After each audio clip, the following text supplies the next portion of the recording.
divergencia de un campo vectorial. Bien, otra propiedad que podemos obtener de un campo vectorial es la divergencia. La divergencia se define como el producto punto del operador nabla y el campo vectorial. Recuerden que este operador es únicamente un vector que contiene las operaciones de derivación respecto a cada una de las variables.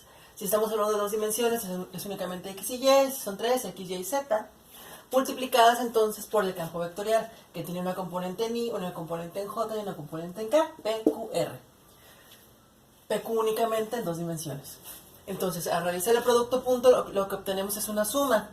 La derivada de P respecto de X, es decir, la componente en Y respecto a X, más la derivada de Q respecto a X, respecto a Y, más la derivada de R respecto a Z. Es importante que recordemos que el producto punto es un producto escalar. No nos da como resultado un vector, sino una función en este caso, una función escalar. No una función vectorial. Hagamos un ejemplo.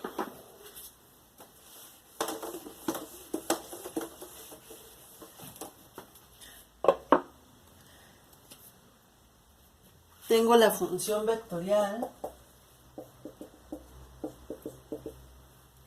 x cúbica y y cuadrada z en i más x cuadrada z en j más x cuadrada y en k. ¿Ok? Y queremos hallar la divergencia en el punto 2,1, menos 1. Bien.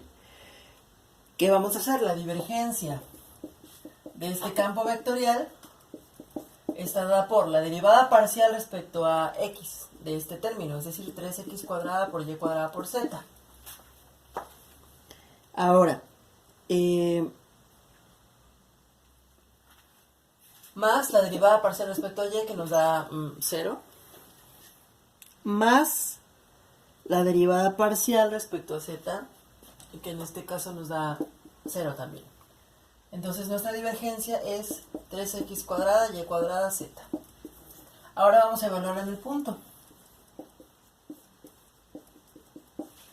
3 por 2 al cuadrado, por 1 al cuadrado, por menos 1. ¿Cuál es igual a 3 por 4, 12, por 1, 12, por menos 1 es menos 12. Y entonces nuestra divergencia es menos 12.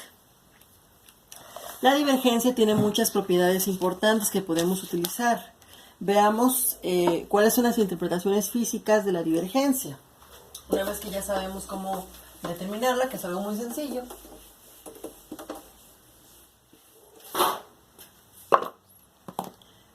Ok, supongamos que tenemos una región sólida, un volumen aquí en el espacio, y lo que vamos a hacer es seleccionar un punto sobre la superficie de esa región sólida. Ese punto va a ser, no sé, x0, y0, z0. ¿Ok?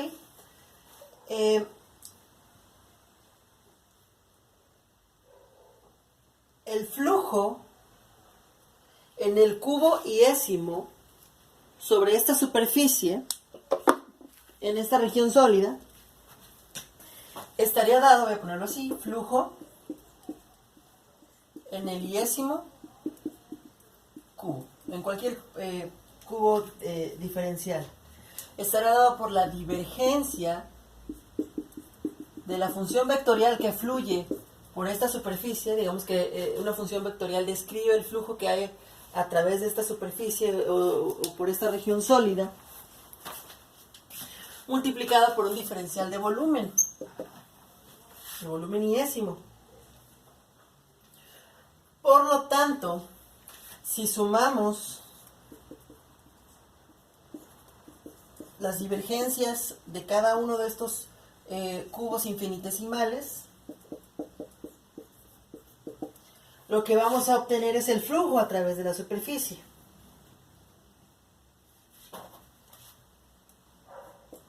El flujo de un campo vectorial, que nos indica un flujo específico, a través de la superficie de esta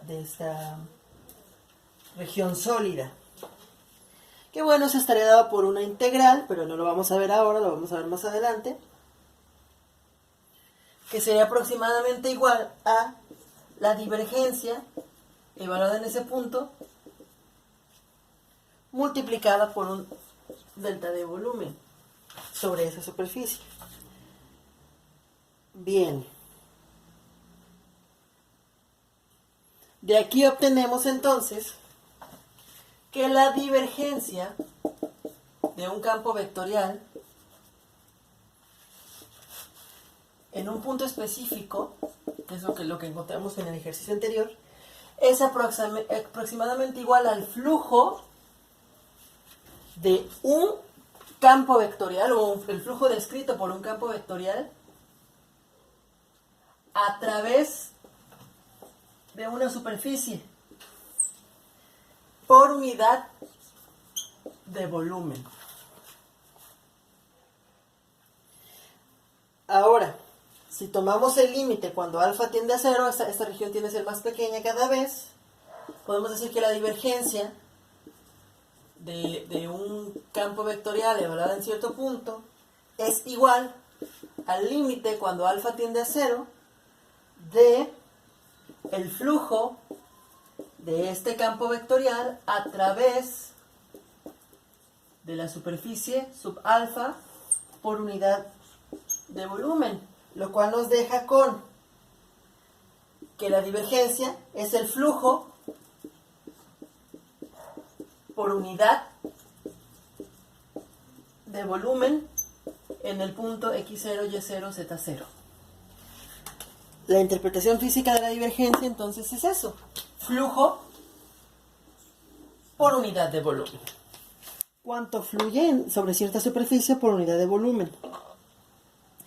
Esto nos lleva a 3 casos que les voy a mostrar ahora.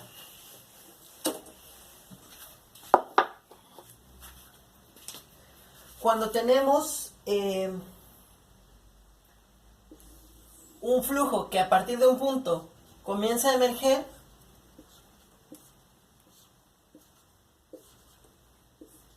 a esta clase de flujo puede ser de velocidades, puede ser de calor, puede ser de energía eléctrica, de energía gravitacional. En estos casos la divergencia es positiva, es mayor que 0 y se le conoce como fuente. Hay otros casos en los cuales nuestro flujo en un punto específico por una superficie pues mantiene una misma dirección, por ejemplo el flujo laminar en fluidos, que es muy común en los fenómenos de transporte. Este tipo de flujo se conoce como flujo incompresible. En este caso la divergencia es igual con 0. O también es con la divergencia es igual a 0, ok. Ahora, el flujo en el que los vectores se dirigen hacia un punto. Recuerden que todo esto depende del punto que se esté evaluando. Cada punto infinitesimal que se pueda tiene un criterio distinto, un valor distinto para la divergencia. Y por lo tanto puede ser que haya una fuente en cierto punto, pero en la misma superficie en otro punto sea incompresible, y en la misma superficie en otro punto sea sumidero. Sumidero porque la divergencia es menor que 0. Quiere decir que los vectores van hacia un mismo punto. Por ejemplo, en los excusados, que todas las corrientes llevan hacia un mismo punto, pero en este caso sería en espiral. En este caso es únicamente hacia la misma dirección. Estas son las aplicaciones físicas de la divergencia.